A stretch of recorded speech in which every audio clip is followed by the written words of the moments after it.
आज very important article विजय दिवस के बारे में देखेंगे। देखो, बांग्लादेश के लिबरेशन में इंडिया का बहुत बड़ा हाथ रहा है। इंडिया ने बांग्लादेश के लोगों का जो मुक्ति सेना थी, मुक्ति वाहिनी जिसे कहते हैं, उसका बहुत सपोर्ट किया था। तो हम देखेंगे कि कैसे विजय दिवस की इम्पोर्टेंस है इंडिया की हिस्ट्री में और कैसे बांग्लादेश 16 दिसंबर को विजय दिवस मनाता है। ये आर्टिकल हम लोग इसलिए डिस्कस कर रहे हैं, रिसेंटली एक एडिटोरियल आया था विजय दिवस के ऊपर, उसमें इसकी इंपॉर्टेंस दिखाई थी। तो ये हमारे एग्जाम पॉइंट ऑफ व्यू से बहुत इंपॉर्टेंट है।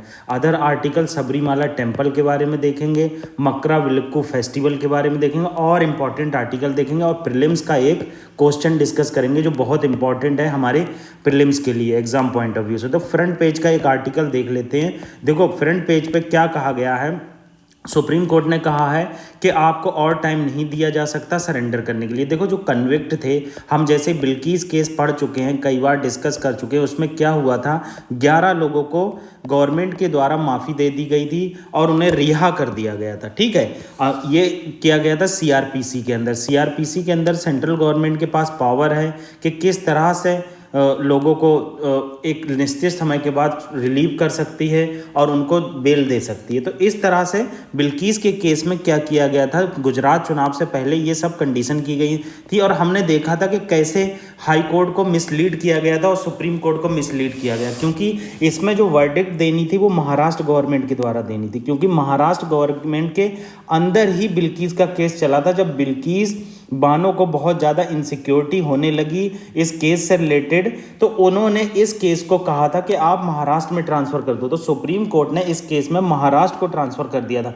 मगर गुजरात गवर्नमेंट ने क्या तथ्य प्रस्तुत किए कि जो है हाई कोर्ट ने बेल देने से मना कर दिया है इन लोगों को, तो आप जो है इनके बहुत सारे आधार हैं, जैसे बहुत सारा अच्छा बिहेवियर है इनका, बहुत सारा मतलब इन्होंने इतनी सज़ा काट ली है, तो इसके आधार पर सुप्रीम कोर्ट से कहा कि आप बेल दो। तो सुप्रीम कोर्ट ने बोला ये आपके संज्ञान में आता है सीआरपीसी की धारा 432 के अंदर, तो आप इसमें इसको बेल दे सकते हैं। ठीक है, तो इन 11 लोगों को छोड़ दिया गया था और सबका एक सा ही पैटर्न था। मतलब डॉक्यूमेंटेशन में ये भी नहीं था कि आप अलग अलग दिखाएं, सबका एक सा बिहेवियर दिखा दिया, सबका एक सी सजा दिखा दी। तो इस सबका क्रिटिसिज्म होने के बाद क्या कहा सुप्रीम कोर्ट ने, कहा जो कन्विक्ट हैं उनको जल्द से जल्द आप क्या कीजिए, जेल में पहुंचाइए। तो इस तरह की सिचुएशन निकल कर आई। अब जो है सुप्रीम कोर्ट ने उन्हें मोर टाइम देने से मना कर दिया है और सरेंडर देने को कहा है, सरेंडर करने को कहा है। नेक्स्ट आर्टिकल फ्रंट पेज का, reform led to India success in sport. देखो, पीएम मोदी ने क्या कहा है, अभी तमिलनाडु में क्या हुआ है, तमिलनाडु में खेलो इंडिया के गेम के इनॉग्रेशन चल रहे हैं। तो उस टाइम पर क्या कहा गया है कि आप जो है स्पोर्ट के इंफ्रास्ट्रक्चर को बढ़ाइए। आप जानते हैं हमारे इंडिया में स्पोर्ट का इंफ्रास्ट्रक्चर बहुत वीक है, बहुत कम फैसिलिटीज़ मिलती हैं। जो स्टूडेंट्स होते हैं, जो स्पोर्ट्स पर्सन होते हैं, वो खेल पाएँ, उन्हें प्राइवेटली ही अपनी चीज़ें ऑर्गेनाइज करना पड़ती हैं। तो हमारी गवर्नमेंट ऑफ इंडिया क्या चाहती है, स्टेट से मिलकर बहुत सारे रिफॉर्म चाहती है ताकि ज़्यादा से ज़्यादा स्पोर्ट्स पर्सन आगे आएँ, हमारे यहाँ फिजिकल एक्टिविटी को बढ़ावा मिले और हेल्थ सेक्टर और एजुकेशन सेक्टर में इम्प्रूवमेंट हो और वर्ल्ड लेवल पर हमारा नाम हो। ठीक है, तो इस तरह का ये फ्रंट पेज के आर्टिकल थे। नेक्स्ट आर्टिकल देख लेते हैं हम, सबरीमाला पिलग्रिमेज से। देखो क्या हुआ है, अभी रिसेंटली केरला गवर्नमेंट की एक विंग्स है मोटर व्हीकल डिपार्टमेंट। अब इस मोटर व्हीकल डिपार्टमेंट के साथ मिलकर रोड सेफ्टी प्रोजेक्ट लॉन्च किया है। क्यों लॉन्च किया है? देखो, केरला में सबरीमाला में 14 जनवरी, जो हमने अभी रिसेंटली मकर संक्रांति के फेस्टिवल डिस्कस किए थे, लोहड़ी, माघी, मकराविलक्कू, पोंगल, ये सब फेस्टिवल डिस्कस किए थे और मैंने आपको ये भी बताया था कि किस तरह से ज़ोडिएक साइन जो है इमर्ज होता है, किस तरह से हमारी अर्थ मूव करती है सन के राउंड। और मैंने ये भी बताया था आपको कि कैसे जो है क्या कहते हैं, सन जो है ट्रॉपिक ऑफ कैप्रिकॉर्न के ऊपर आने लगता है और हमारे एरिया में हार्वेस्ट सीजन स्टार्ट हो जाता है। हार्वेस्ट फेस्टिवल उसी को कहते हैं क्योंकि हार्वेस्ट सीजन स्टार्ट हो जाता है। तो इसमें क्या है, केरला गवर्नमेंट ने एक रोड सेफ्टी प्रोजेक्ट लॉन्च किया है सबरीमाला टेम्पल पर। आप जानते हैं सबरीमाला एक बहुत ही प्रेस्टिजियस टेम्पल है जहाँ पर बहुत सारे लोग आते हैं और मकराविलक्कू, जो मकर संक्रांति जिसे कहते हैं अपने नॉर्थ में, तो मकराविलक्कू फेस्टिवल के लिए ये मोटर व्हीकल डिपार्टमेंट ने 100 100% रिडक्शन इन रोड फैटिलिटी, जो रोड फैटिलिटी होती हैं, जो एक्सीडेंट होते हैं, उनको ख़त्म करने के लिए ये प्रोजेक्ट लॉन्च किया। इसमें क्या क्या किया गया, जैसे क्या किया गया, पर्सनल डिप्लॉय किए जाएंगे, बहुत सारे लोगों को वहाँ लगाया जाएगा, पार्किंग का एरिया देखा जाएगा, वहाँ डिसिप्लिन होना चाहिए, कोई भी व्हीकल का पाइलअप नहीं होना चाहिए, ग्राउंड पर्सनल लगाए जाएंगे, फोर्सेस लगाई जाएंगी, कम्युनिकेशन फैसिलिटी लगाई जाएंगी, एम्बुलेंस सर्विसेज लगाई जाएंगी। ठीक है, हमारे लिए ये इतना इंपॉर्टेंट नहीं है, हमारे लिए इंपॉर्टेंट है मकराविलक्कू फेस्टिवल। देखो मकराविलक्कू फेस्टिवल एक रिलीजियस फेस्टिवल है जो हर साल मकर संक्रांति के दिन सबरीमाला टेम्पल में मनाया जाता है एवरी ईयर। मकराविलक्कू का मतलब होता है मकरा का मतलब होता है कि जो हमारा सन है वो मकर के बीच में आ गया। आप देखो, आप थोड़ा सा कंफ्यूजन इसमें दूर करता हूँ, ये अर्थ है हमारा, ये इक्वेटर है और ये हमारा ट्रॉपिक ऑफ कैंसर है, ये ट्रॉपिक ऑफ कैप्रिकॉर्न है। अब सन जो होता है, अभी तक क्या कर रहा था, सन की जो रेज हो रही थी वो हमारी अर्थ क्या थी, ऐसे टिल्टेड थी, तो हमारे साउथ में पड़ रही थी सन की रेज।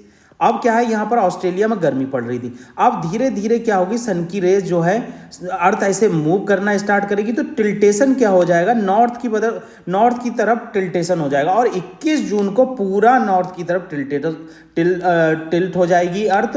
और टिल्ट होने पर क्या होगा, सारा का सारी जो रेज है हमारे नॉर्थ पर पड़ेंगी और ऑस्ट्रेलिया में ठंड पड़ने लगेगी। तो ये जो रेज पड़ती हैं, क्या होता है, यही 14 जनवरी के बाद, रिलीजियस फेस्टिवल है तो रिलीजन के अकॉर्डिंग क्या बताया गया है कि 14 जनवरी के बाद आपको देखने को मिलेगा कि यहां पर जो है आपको गर्मी पड़ना स्टार्ट हो जाएगी और गर्मी जब पड़ेगी तो हमारे हार्वेस्ट सीजन स्टार्ट हो जाएगा और इसीलिए हम ये हार्वेस्ट फेस्टिवल मनाते हैं। देखो क्या बताया गया, Makara is the zodiac sign of Makara Capricorn and vilakku mean light, मतलब सूर्य की लाइट मकर में आके इंटर कर गई, मकर मतलब ट्रॉपिक ऑफ कैप्रिकॉर्न से इंटर करती हुई ऐसे ऊपर को जाएगी। ठीक है, तो ये चीज़ें बताई गई हैं यहाँ पर, यही चीज़ें बताई गई कैसे दीपारा धना होता है, बिगिनिंग होती है मकरा विलक्कू फेस्टिवल की, यही चीज़ें बताई गई। देखो डिफरेंट एरिया में डिफरेंट नाम है मकर संक्रांति का, जैसे आप जम्मू एंड कश्मीर में देखोगे तो शिशुर संक्रांत कहा जाता है। ठीक है, हरियाणा, हिमाचल प्रदेश, पंजाब में लोहड़ी कहा जाता है, यूपी में खिचड़ी कहा जाता है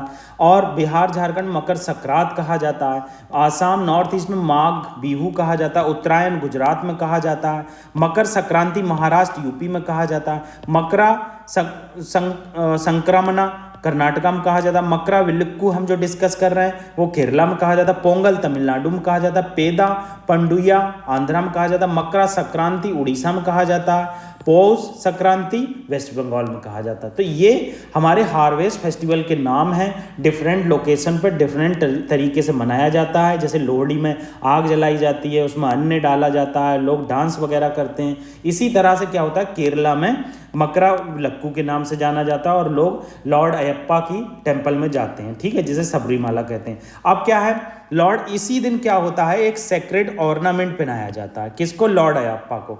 लॉर्ड अयप्पा कौन है, जो सबरीमाला में बैठे हैं, जो हैं शिवजी, लॉर्ड शिवजी और मोहिनी के लड़के हैं। ठीक है, तो ये लॉर्ड अयप्पा जो अयप्पा हैं उनको एक सेक्रेड ऑर्नामेंट पहनाया जाता है, उसे कहते हैं थिरुवा भरानम कहते हैं और इसको टेम्पल पे लाया जाता है पंदनम पैलेस से सबरीमाला तक, मतलब एक जगह है पंदनम पैलेस, वहाँ से सबरीमाला तक लाया जाता है। इसमें रिचुअल क्या है कि लोग 40 डेज क्या करते हैं, फास्ट रखते हैं, 41 डेज ऑस्टेरिटी, मतलब बहुत दुखद अवस्था में गुजरते हैं, भूख खाना पीना कम कर देते हैं। उसके बाद लॉर्ड अयप्पा में जाकर मतलब यहाँ पर हमारी ये टेम्पल है, इसमें जाकर प्रेजेंस देते हैं और फेस्टिवल का ऑर्गेनाइज होता है। ठीक है, लॉर्ड अयप्पा कौन है, देखो भगवान लॉर्ड अयप्पा क्या है, इन्हें अयप्पा स्वामी भी कहा जाता है।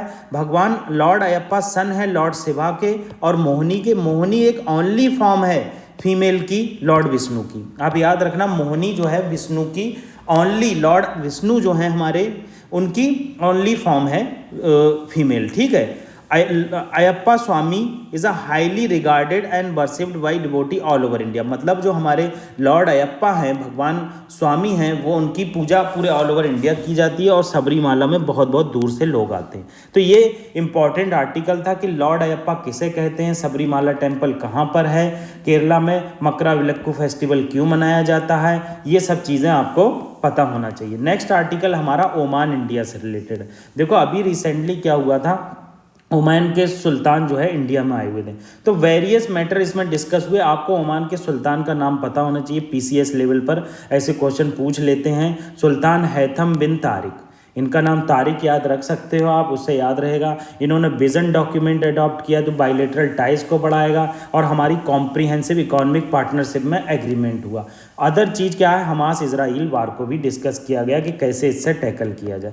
अब आप ओमान की लोकेशन देख लीजिए। देखो पहले आप वर्ल्ड मैप में ओमान की लोकेशन देखिए, ये ट्रॉपिक ऑफ कैंसर जा रहा, और ट्रॉपिक ऑफ कैंसर से ओमान होता हुआ जाता है, दुबई भी होता ट्रॉपिक ऑफ कैंसर में है, और सऊदी अरेबिया भी ट्रॉपिक ऑफ कैंसर में पड़ती, पहली चीज़। दूसरी चीज़, ओमान का बॉर्डर किस किस से मिलता है, देखो सऊदी अरेबिया से मिलता है नॉर्थ वेस्ट में, नॉर्थ वेस्ट में ही यूनाइटेड अरब अमीरात से मिलता है, मतलब यूएई से, दुबई से। ओमान एक स्टेट ऑफ हरमुज के पास भी है, फिर यहाँ भी है मतलब ओमान की अजरबैजान की तरह दो लोकेशन है।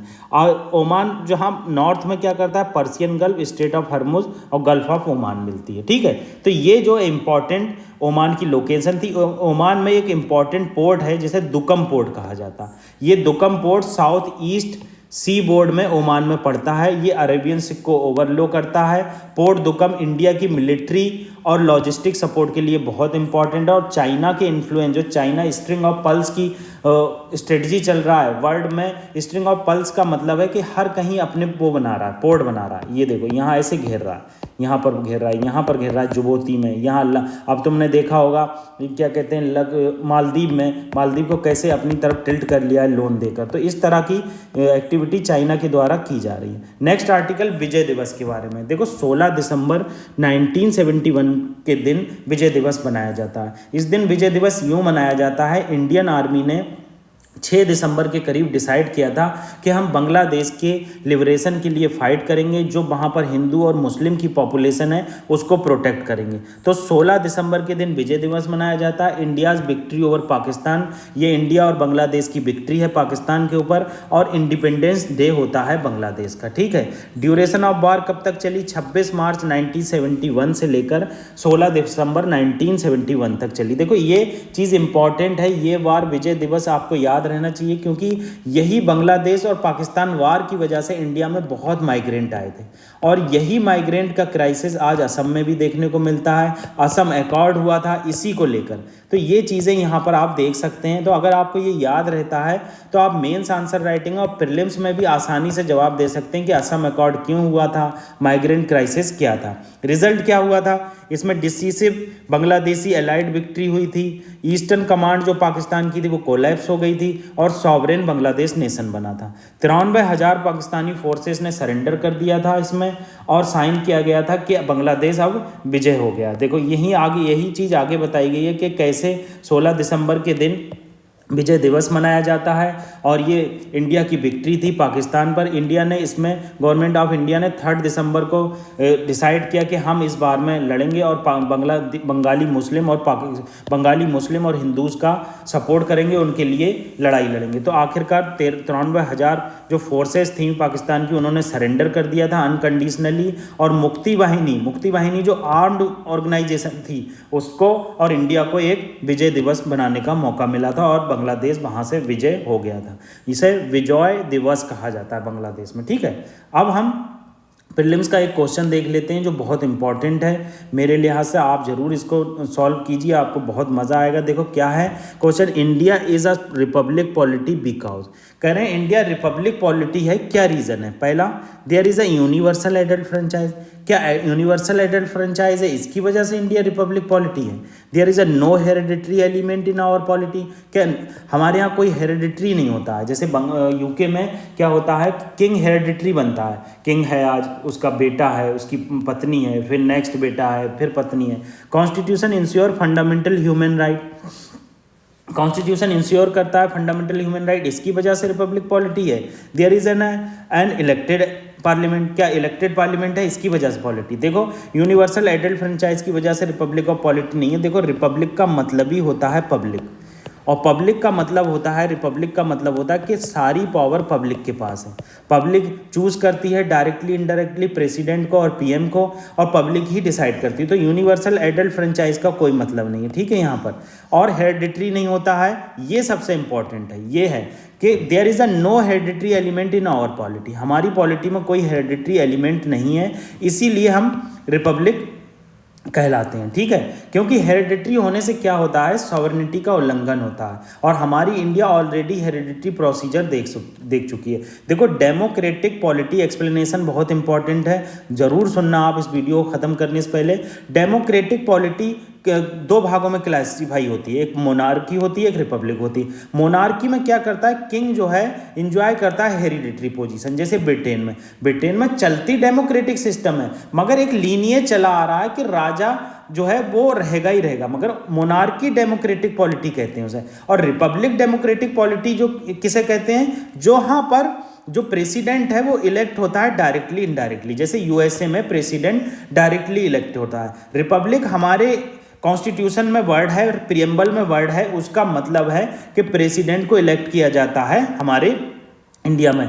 ये आखिरकार इनडायरेक्टली इलेक्ट होता है 5 साल के लिए। तो ये रिपब्लिक का मेन मतलब है। मगर अदर इंपॉर्टेंट चीज़, दो इंपॉर्टेंट चीज़ क्या है कि जो पॉलिटी सॉवरेनिटी होती है, मतलब जो वेस्टिंग पॉलिटी होती है वो पीपल के अंदर होती है, कोई सिंगल इंडिविजुअल किंग के अंदर नहीं होती। जैसा मैंने आपको शुरू में बताया था, रिपब्लिक का मतलब पब्लिक, सारी चीज़ें पब्लिक पर डिपेंड करती हैं, जो सॉवरेनिटी होती है वो पब्लिक ही डिसाइड करती है, ठीक है। दूसरी चीज़ क्या बताई गई है, absence of any privilege class, कोई भी प्रिविलेज क्लास नहीं होती। जैसे यहाँ पर मोनार्की डेमोक्रेटिक पॉलिटी में क्या है, प्रिविलेज क्लास है मोनार्की, किंग और क्वीन, जबकि रिपब्लिक डेमोक्रेटिक पॉलिटी में कोई भी प्रिविलेज क्लास नहीं होती है, किसी को भी स्पेशल प्रिविलेज नहीं मिलता है। तो ये इंपॉर्टेंट क्वेश्चन था, आप याद रखना। India is a republic polity, there is a no hereditary element in our polity, ठीक है, इसलिए इसे रिपब्लिक पॉलिटी कहा जाता है। तो ये इंपॉर्टेंट डिस्कस किए। अगर आपको कोई दिक्कत है तो आप हमारे टेलीग्राम चैनल पर संपर्क कीजिए। अगर आपकी दिक्कत फिर भी सॉल्व नहीं होती तो कमेंट बॉक्स में बताइए, हम ज़रूर आपकी हेल्प करेंगे। पीडीएफ मिलने में प्रॉब्लम है, हम इन फ्यूचर ज़रूर जल्द से जल्द आपको पीडीएफ देंगे। Thank you very much.